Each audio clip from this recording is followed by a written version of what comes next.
À l'origine des billets de banque et de la monnaie papier se trouve un instrument commercial que peu connaissent, mais qui se trouve pourtant au centre de notre système financier actuel, la lettre de change. Tout le monde sait déjà ce qu'est un chèque et comment le remplir, mais étrangement, la connaissance de la lettre de change n'a très probablement jamais fait partie de votre éducation élémentaire. Peut-être parce que connaître le fonctionnement de la lettre de change vous aurait permis de comprendre comment certains groupes et familles ont pu accumuler des richesses colossales et fonder le monde tel que nous le connaissons aujourd'hui. À l'origine, ce qui deviendra les billets de banque ne sont rien d'autre que des lettres de change, un instrument commercial et scriptural utilisé par les marchands afin de faciliter leurs transactions. Quiconque voudrait comprendre l'origine des billets de banque et de la monnaie actuelle doit donc nécessairement commencer par comprendre ce qu'est une lettre de change et connaître son évolution au fil de l'histoire. Avant tout, il faut rappeler que si à l'origine de la monnaie fiduciaire se trouve un instrument strictement commercial, c'est parce que le banquier est avant tout un marchand.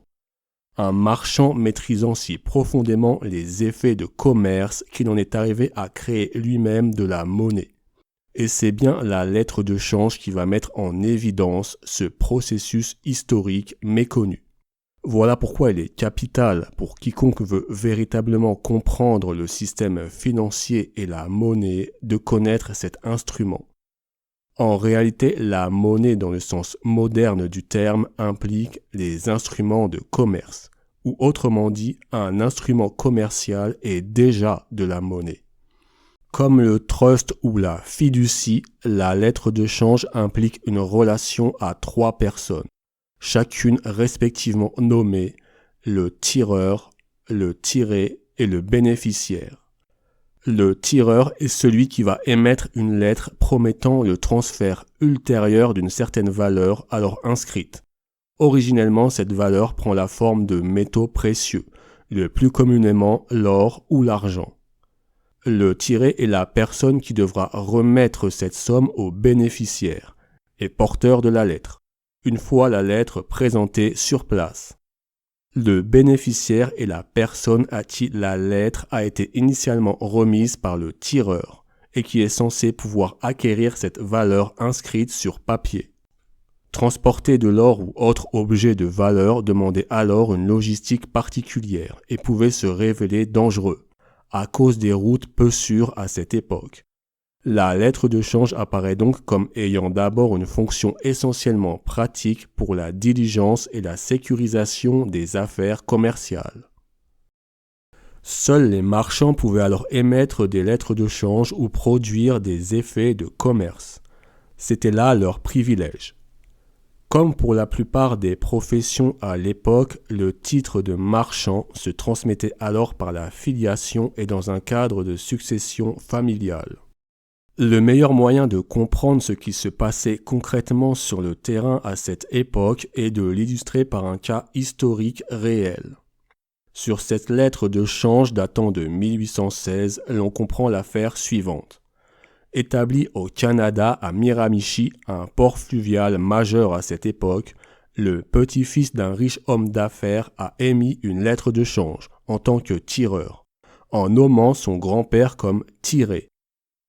Son grand-père, quant à lui, étant établi à Glasgow, en Écosse. Dans le cadre d'un échange commercial, la lettre de change fut alors remise par le petit-fils de l'homme d'affaires à un marchand établi en Amérique du Sud, qui en devint le bénéficiaire. Dans la mesure où la lettre de change doit être présentée en un lieu précis par le bénéficiaire, cela signifie que le marchand d'Amérique du Sud devait alors se rendre à Glasgow, en Écosse, pour se voir remettre l'argent qui lui était dû par le tiré. Le grand-père est riche homme d'affaires. Il était alors peu probable que le marchand sud-américain eût initié un tel voyage jusqu'en Écosse. Mais la lettre de change ayant bien une valeur sous la forme d'une promesse de remettre une somme d'argent physique, ce marchand aura pu lui-même transmettre cette lettre de change à un autre marchand dans le cadre d'une autre affaire commerciale, lequel marchand lui-même à son tour, sachant qu'il ne pourrait jamais récupérer cet argent physique, aura pu la transmettre à un autre marchand, et ainsi de suite. Cet instrument de nature négociable étant une lettre au porteur, pouvant se transmettre indéfiniment. Ici se dessine nettement la fonction de la monnaie papier telle que nous la connaissons aujourd'hui. Nous voyons qu'un instrument commercial sous forme papier est mis en circulation et que sa valeur reposait uniquement sur la promesse de remettre une certaine somme sous forme physique. Tout comme la lettre de change au porteur, les billets de banque circulent de main en main, sans que personne ne se soucie de savoir à quoi cette somme inscrite est réellement adossée. Et c'est précisément parce que tous les acteurs font confiance à cette indétermination que le commerce peut fonctionner. Ce n'est donc pas le titre lui-même qui fait fonctionner le commerce, mais bien la confiance et la croyance qu'on lui accorde en tant qu'individu humain. Au final, on s'aperçoit que l'émetteur initial de la lettre de change n'a jamais eu à payer pour la marchandise, car l'argent dû pour cette transaction n'aura jamais été récupéré par le bénéficiaire. À partir de là, l'on peut comprendre comment certaines familles ont pu devenir richissimes grâce à la maîtrise de tels instruments de commerce et leur essor durant le XVIIe et XVIIIe siècle. Car le cas du marchand écossais n'est pas un cas isolé, bien au contraire. Nous avons la preuve que cette pratique a été systématisée notamment par la Compagnie de la baie de Hudson, la compagnie commerciale à l'origine même de l'État du Canada. Il s'agissait à l'époque pour la compagnie d'établir le monopole sur le commerce de fourrure entre l'Amérique du Nord et l'Europe. Le bénéficiaire de ce billet à ordre, émis par la Compagnie de la baie de Hudson, devait effectuer un périple dans le nord Manitoba, l'une des zones les plus sauvages et isolées du Canada, pour se voir remettre sa lettre de change. Un tel voyage pouvait facilement durer des mois. Par la suite, le même individu, une fois sa lettre remise, devait se rendre à Londres pour la présenter dans les 60 jours, afin de finalement collecter son dû. Le but était ici clairement de rendre l'accès à la monnaie métallique le plus difficile possible, permettant à la compagnie de conserver ses métaux précieux dans ses coffres, tout en se contentant de payer trappeurs et marchands avec une simple promesse papier et scripturale. Promesse écrite qu'ils accepteraient finalement comme instrument négociable et s'échangeraient entre eux.